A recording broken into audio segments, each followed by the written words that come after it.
October 2023, and in the words of Benazir Bhutto, democracy needs support, and the best support comes from other democracies. Hello there. Welcome to Within Africa Live on GBC News across the world on DSTV channel 278, streaming at Ghana Broadcasting Corporation on Facebook, YouTube, and on Twitter. Our website as well, gbcnewsonline.com. I am multi-decider Sadek. Lots of stories from the African continent pertaining to its development. We'll be looking at technology, politics, trade, and business. In the studio, we'll be having discussions and also via telephone lines or technology, that's Zoom, on Liberia's elections. But there are big stories also about Niger, because the ousted president has attempted to escape.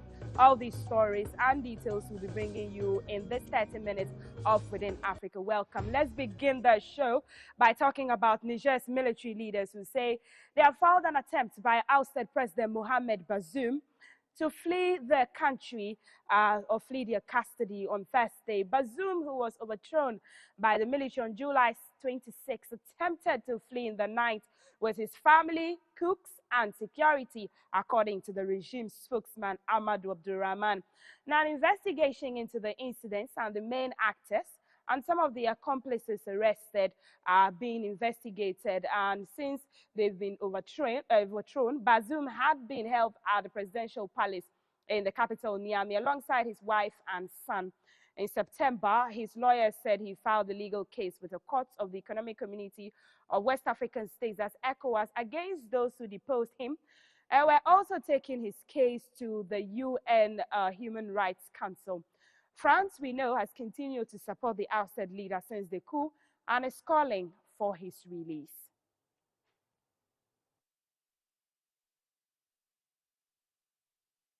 And we have in the studio with us Mr. Alfari. He's a political analyst and international relations expert. He's been following elections, democracies across Africa and the world.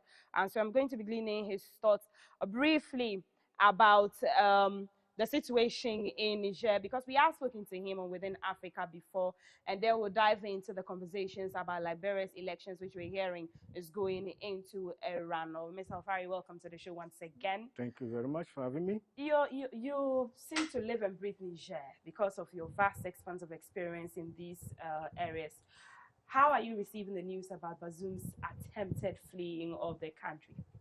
There was something that was really, people were thinking about it, because from the get-go, France wanted Bazoum. They wanted to exfiltrate, use the French special forces to get Bazoum out of the country. Okay. Since Niger asked French people to leave, and they started leaving Niger, they actually came out with with a plan with some of the security guards guarding him, and to get him out of the country in 3 steps. The first step was to get Bazoum and his family with the cooks and 2 security guards to convene at a special place near the presidential palace and put him in just a car, just a small car. So this doesn't come as a surprise to you? It doesn't come as a surprise to me, because we know that they're going to try to do that, so that from Bazoum getting out of the country, France will have time to destabilize Niger like they wanted to do.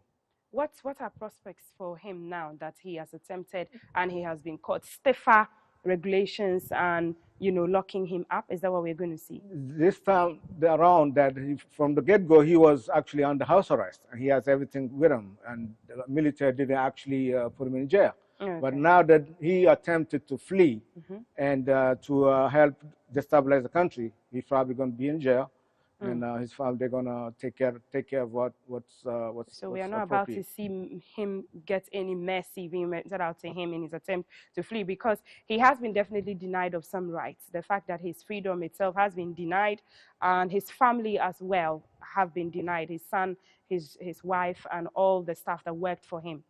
Yes, they're not gonna let him go because of actually what happened during his presidency. And remember when after the coup, they let Bazoum kept his phone, and actually they tapped the phone, and they heard a lot of conversation going on with Bazoum and the rest of the war. Okay. And they wanted to try him for high treason. So they're not going to let Bazoum go, but they know if Bazoum leaves Niger, it's going to create a lot of problems for the military junta.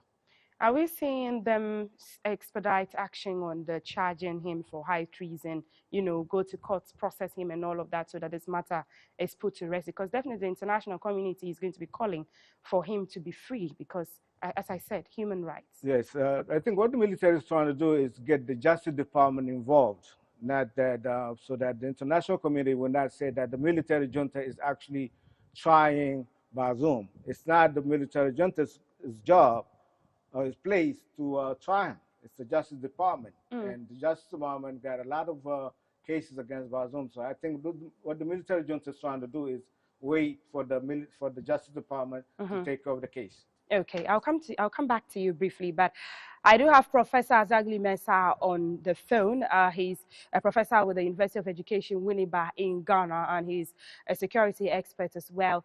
Good evening, Professor. Good evening. I'm sure you've heard the news about Bazoum's attempted escape of his house arrest in Niger. Does it come as a surprise to you? And what do you see happening to him, charging him for the high treason, expediting action? I think that there are two things that we need to look at. Bazoum is someone in which France is interested, Nigeria, and for that matter, the rest of cohorts in ECOWAS are interested.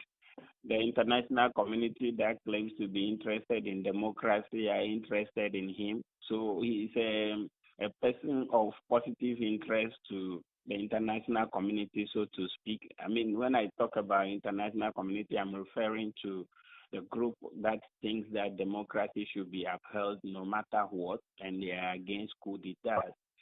So France is playing a double game. The game they are playing is that in one instance they are trying to withdraw. The other instance is that they are trying to see if there is a way they could get Bazoum restored as president of Niger. You saw what happened recently in Burkina Faso. They announced that there was an attempted coup d'etat. There are special forces that will try to see if they can get Bazoum out of Niger to Nigeria or some other place, or maybe in France at the end. So that is what we are seeing. What is going to do now is that there's going to be heightened security around Bazoum once he attempted to run away. If that news is true, they are going to get him into position where he will be under 24-hour surveillance, and they make sure that nobody has access to him. That is going to deny him the basic access that he may have now, the contact that he may have with the international community and all that. So that is what is going to happen. It doesn't come as a surprise to me for that matter, because I'm sure and everybody who understands the international security environment knows that France will be frantically trying to find ways of getting him out of Niger and working to bring him back with some special forces operations. Okay. I'll be back to you, Professor Azagli, on your thoughts on Liberia's elections. I want to run us through the updates of the Liberian elections. So Liberia's main opposition candidate, Joseph Boakai, is courting smaller parties ahead of a likely runoff against incumbent George Weah. Our provisional results from 99.5% of the 5,890 polling stations show that the two candidates remain neck and neck following elections on October 10, 2023. Mr. Weah currently has 43.8% of the vote, with Mr. Wakai on 43.5%. Now, none of the 18 other candidates received more than 3% of the vote. Voting is being repeated in some parts of Sinoy, Nimba, and Montserrado counties, I beg your pardon, following allegations of ballot tampering.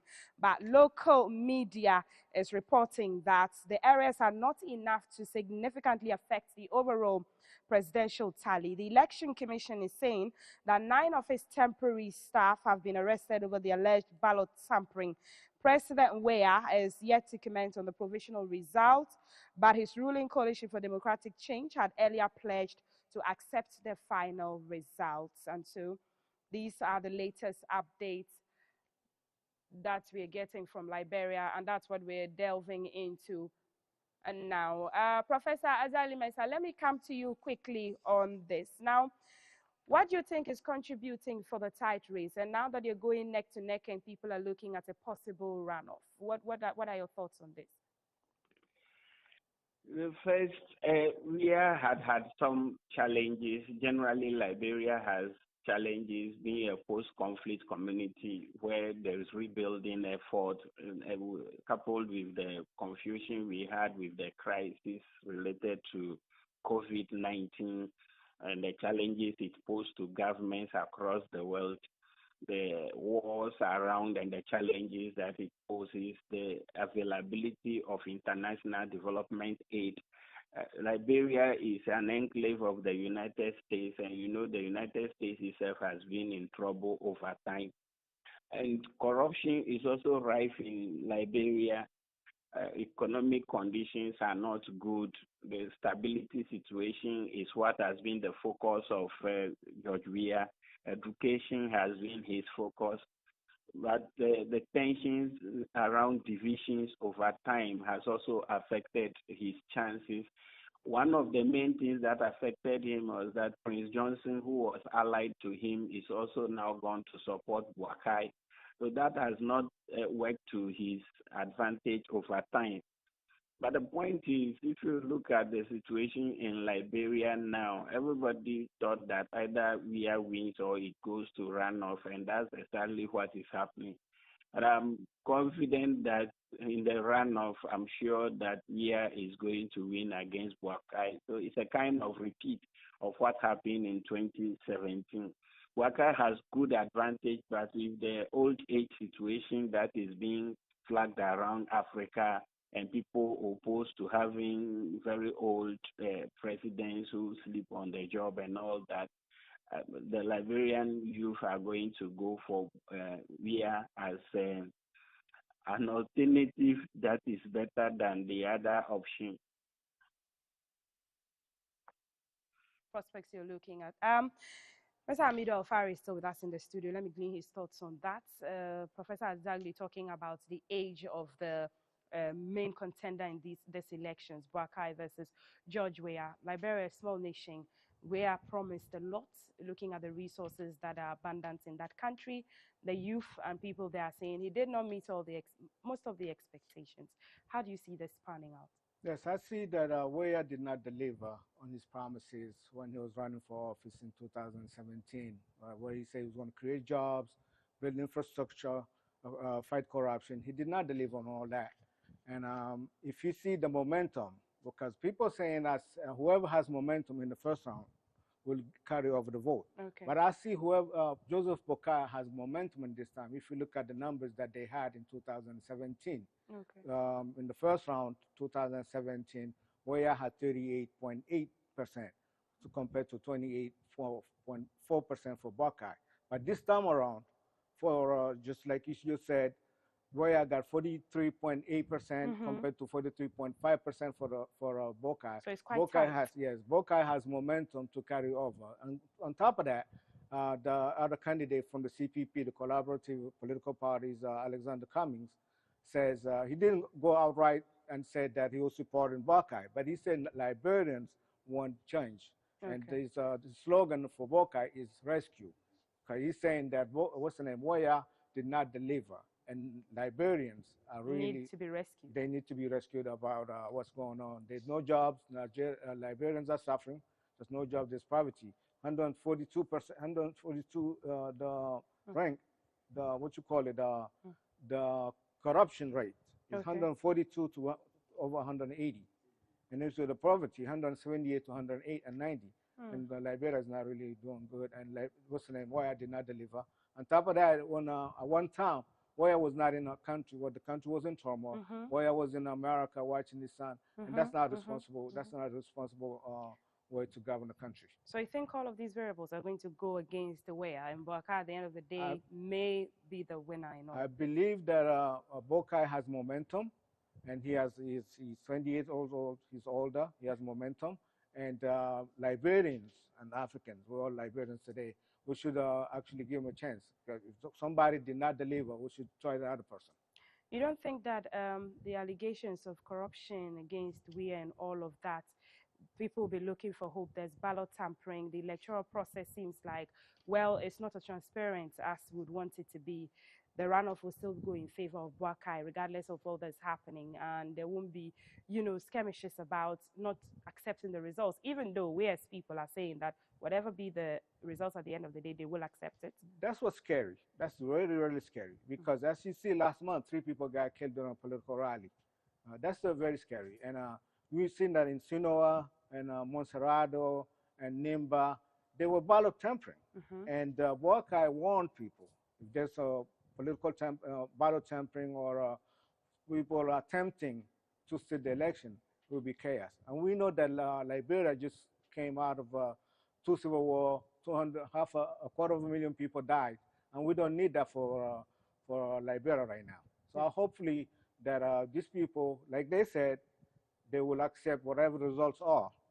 And but what they started doing is really against what people are expecting.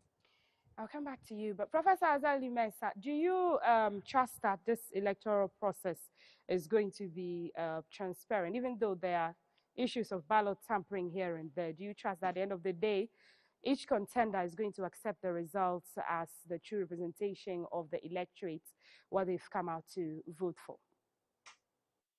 Well, let's note that before the elections, there was this accord that was signed among the candidates where they agreed that they will commit to peaceful elections. Liberia has one of the robust and meticulous processes of compiling results.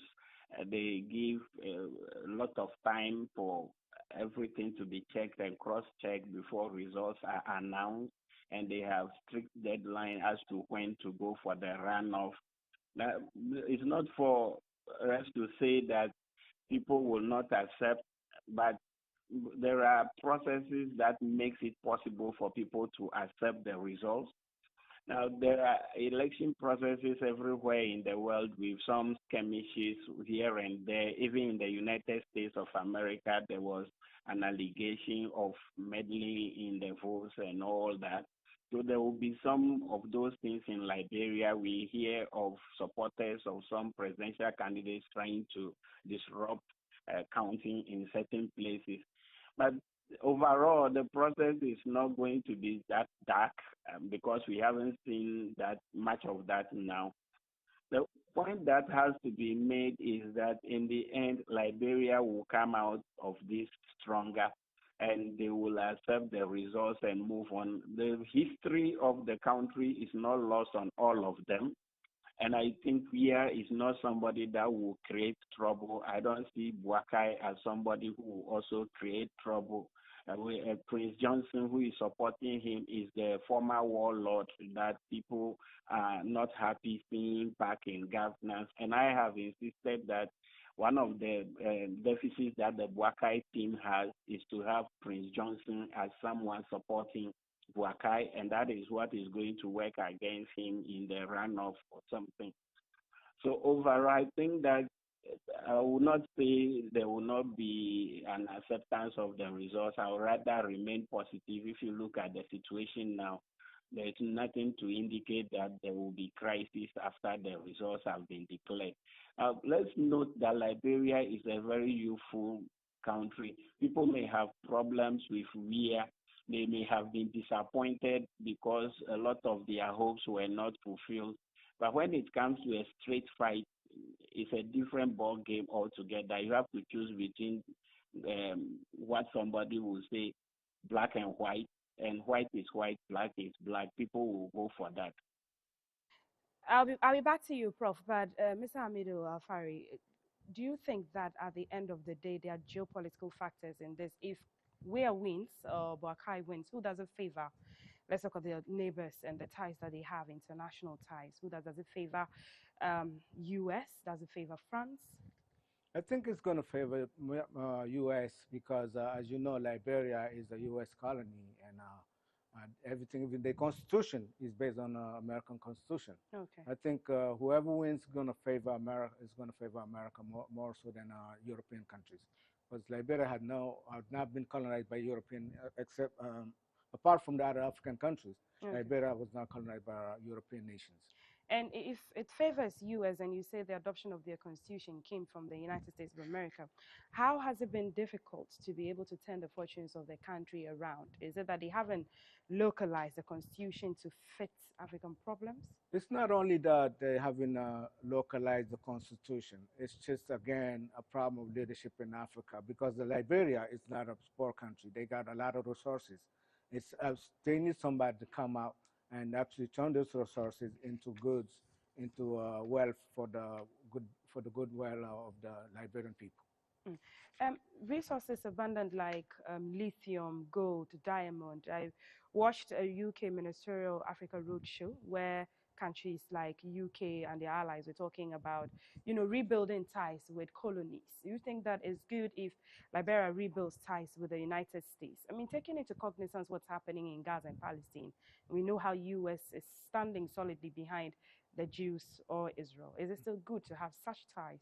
It's not to have well, you can have ties with people, but you have to be a win-win situation tie, a win-win situation. If they're gonna come to your country and take over, then it's not a good relationship. Okay. It's not a good relationship. So you need everybody needs ties.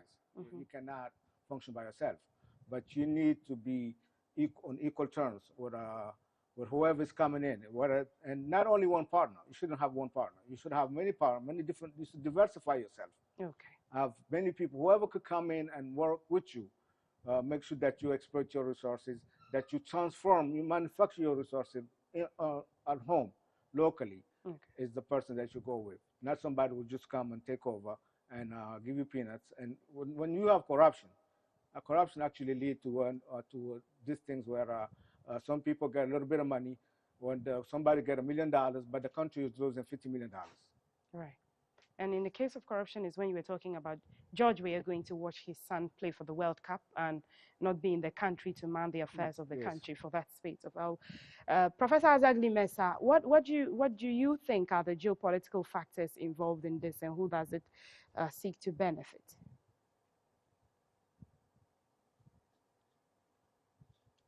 Professor Azagli Mensah. Unfortunately, we're saying we've lost Professor Azagli Mensah on the phone lines. But let's move into the final stages of the election. So if there's a runoff, what then happens? What are we looking to see? Are we looking to see them peacefully go into some sort of agreement and all of that? I think, like the professor said, they are cognizant of what happened 20 years ago. Okay. That 250 million people died. And I think, like he said, Weah is a well-known person, and Judge Boka is an older person. I think whoever wins at the end of the day, they will come to terms with the victory, and they will not let Liberia get into another civil war, which is not good for Liberia, neither for Africa. What can Liberia do learn from other neighboring countries and their political or electoral dispensation? In Nigeria, Peter Obi took the election results to court because he felt he didn't have confidence in the whole process. At the end of the day, it was still declared that Bola Tinubu is the winner at the end of the day. What can they learn from other countries in Africa? We need to have a strong electoral commissions, independent electoral commissions, because if candidates don't have confidence in the electoral process, then it will tend to create problems in the long run. So if we need to have independent electoral commissions, independent people who really are a patriot, who really care more about the country than about a particular candidate. But when you have poor people, when you have corruption, what that tends to be pushed under the carpet, where people really are after the money, after the peanuts, of the breadcrumbs that they're getting, instead of the good of the country. How do we appoint an independent electoral body? Because in Ghana, for one, the chairperson is elected by the sitting president of the day.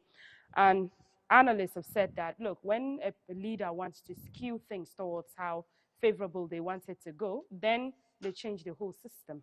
They said, okay, we're changing your identity cards and all of that. Just with Ghana as an example, how do you ensure How do you do that? I think you need to elect this electoral commission chairman. You need to elect him just like you elect the president, just like you elect MP, so that at the end of the day, whoever is the chairman of the electoral commission knows it's the population that elected him, not a political party, not a president, and that he doesn't have to answer to that political party. He doesn't have to answer to the president. He has to answer to the population. And he knows 5 years from now, 4 years from now, whatever the mandate is, if he doesn't provide and people are not satisfied with him, then they're just going to vote him out of office, and that's it for him. All right. Finally, let me glean your thoughts on what's happening with Israel and Palestine, because the last time we dealt with it and we looked at the dimensions of how it affects Africa, because there are Arab nations that are allies to Palestine, and also Israel has its allies scattered across Africa. How do you see this? To understand this, you have to look at this in context. You have to look at what happened, what led to Hamas breaching the wall and going to attack Israel. The fact of the matter is, Gaza Strip is like an open air prison, and Gazans don't have access to anything. They've been under blockade since 2007. Since 2007, land, air, and sea blockade. So there's no plane could come there, no car could come there, no food could come through Gaza Strip unless it goes through Israel. So when that's happened, and for all these years, Israel is continuing to expand settlements, and there's so on and so forth. There's clashes between. How did they get to this point? How did Palestine sit and watch Israel expand its territories and build itself into such a superpower? Well, that have to go from the creation of Israel. It used to be just Palestine, and then in 1947, United Nations resolution created a partition of Israel, where they have a two-state solution. Okay. But Israel didn't want that two-state solution. They didn't want that. So because they did that, they actually gave Palestine a little bit of Gaza Strip by the coast, and then on the West Bank towards the border of Jordan. And still, there's a settlements expansion going on. Even the United Nations is condemning that.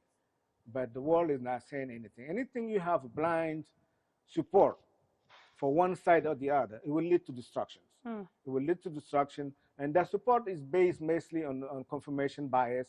It's based on intellectual bankruptcy. It's based on political convenience. Does it seem the media is also scheming things in this regard? They are scheming things, because you see in America, and you see Biden. If you listen to Biden and you look at his actions, if you're an American politician, the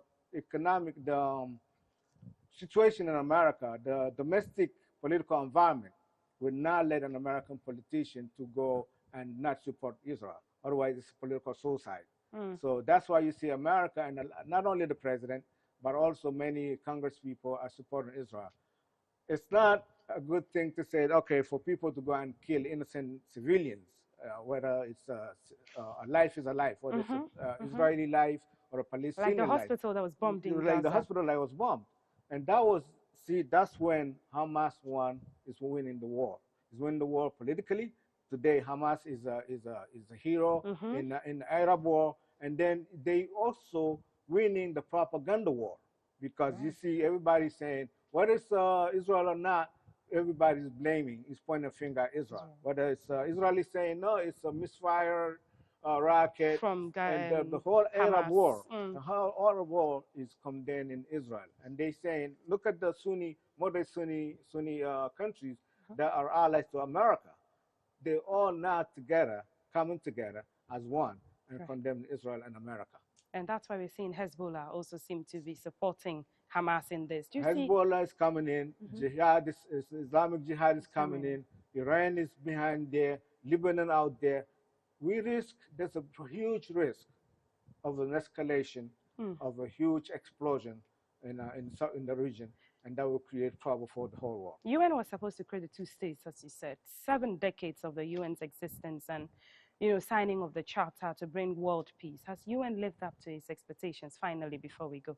UN did not live up to its expectations, because as you see, Israel is continuing settlement expansion, and UN is seeing it. They're not actually saying anything about it. They're not blaming Israel. They're not telling Israel. They're not calling Israel to order.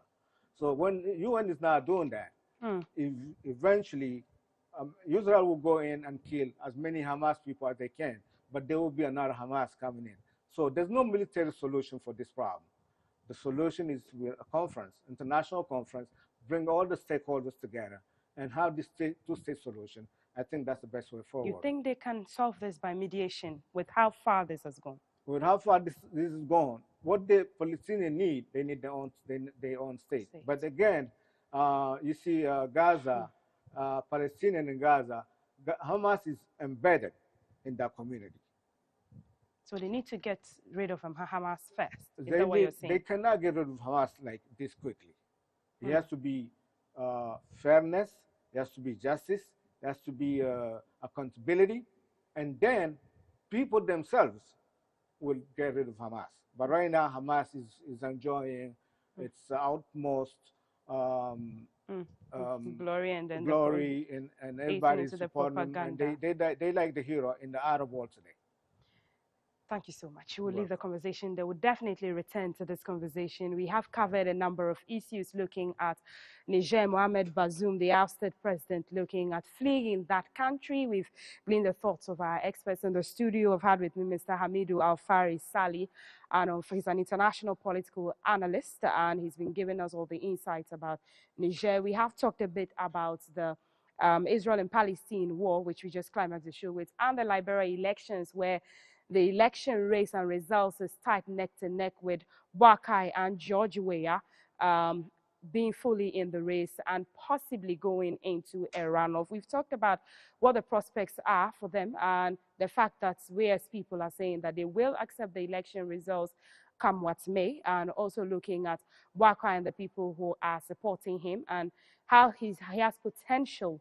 Looking at his age and the things that he has to offer, the failed promises that George Weah also couldn't deliver on, being at the center of how the people are choosing who they want to lead them for the next couple of years. I spoke on phone to Professor Ajagli Mensah. He's a political analyst, security expert from University of Education, Winneba in Ghana, and that's it, bringing Within Africa to a close, covering all those number of issues. I am Altiti Saida Sadek, and we'll be back on Tuesday at 4:05 p.m. with Within Africa, bringing you all the latest news on the continent pertaining to politics, economics, trade, whatever spills out of the nooks and crannies of the African continent. We'll bring that to you. Catch the show on Ghana Broadcasting Corporation's Facebook page, where we stream live as well, and our website at gbcghanaonline.com.